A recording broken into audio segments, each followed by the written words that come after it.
Escroquerie ou dopage, on n'en sait rien du tout pour l'instant, mais des joueurs, des rugbymen du Racing Club de Toulon se seraient procurés des stéroïdes anabolisants. Bonjour Dr Kirzek. Bonjour Thomas. Et on va s'arrêter ce matin sur ces mots-là. C'est quoi les stéroïdes anabolisants ? Ce sont des hormones qui sont liées à l'hormone mâle par excellence, la testostérone. Donc soit c'est un dérivé de testostérone naturel, soit un dérivé de testostérone de synthèse qui, pour pouvoir être absorbé et être utilisé par l'organisme, est modifié chimiquement. Et ça agit comment sur le corps ? Pourquoi ça nous rend plus forts ? Alors ça agit comme la testostérone naturelle, c'est-à-dire que ça augmente la masse musculaire, ça va augmenter la force physique, ça va augmenter la vitesse. Bref, c'est la masse musculaire qui augmente avec ces effets positifs, qui sont des effets qu'on peut observer chez les hommes et à la puberté notamment. Mais il y a un certain nombre d'effets néfastes, soit des effets à court terme, soit des effets à moyen terme. Alors c'est de la chimie de la triche en quelque sorte, ou ça vous sert à vous, médecins, comme instrument thérapeutique ? Alors non, initialement, ça fait partie de l'arsenal thérapeutique. Ça a été utilisé notamment pour traiter pendant des années certaines formes d'anémie. C'est encore utilisé pour stimuler la croissance ou encore déclencher la puberté. Et puis chez certains patients qui ont un déficit en testostérone, on peut l'utiliser comme produit substitutif. Donc il y a de vraies utilisations médicales, mais qui ont été rapidement détournées, notamment dans le monde du sport. Et alors les tricheurs, ceux qui se dopent aux stéroïdes, ils prennent quel genre de risques ?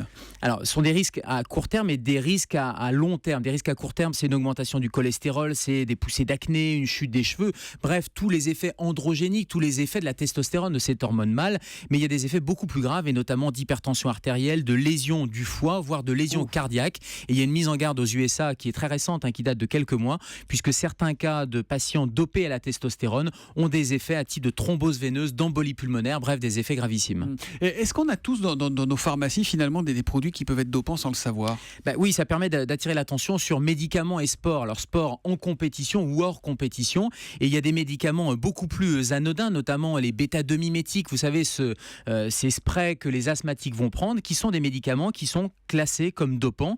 Mais les corticoïdes également sont des produits dopants, ou encore les bêta-bloquants que les patients prennent pour le cœur. Ça veut dire quoi ? Ça veut dire qu'il faut regarder sur la notice, il faut poser la question à son médecin ou à son pharmacien et bien préciser si vous avez une activité sportive, parce que vous pouvez être dopé, j'allais dire, ou à risque de dopage sans le savoir avec des médicaments anodins. Dernière question rapidement, les stéroïdes anabolisants, ce sont des produits facilement détectables ? C'est du dopage à la papa ou à la grand-papa ou... C'est un peu du dopage à la papa, parce que les premiers contrôles antidopage concernaient justement ces stéroïdes, et c'était dans les années 70. Donc il y a maintenant des méthodes, malheureusement j'allais dire, beaucoup plus difficiles à détecter, de dopage génétique, voire d'autotransfusion, qui sont beaucoup plus compliquées à détecter. Il roule à l'eau claire et ça lui réussit. Le docteur Kirzek, numéro 1 sur la question santé, tous les matins à 7h-5 sur Europe 1. À demain, Gérald. À demain, Thomas.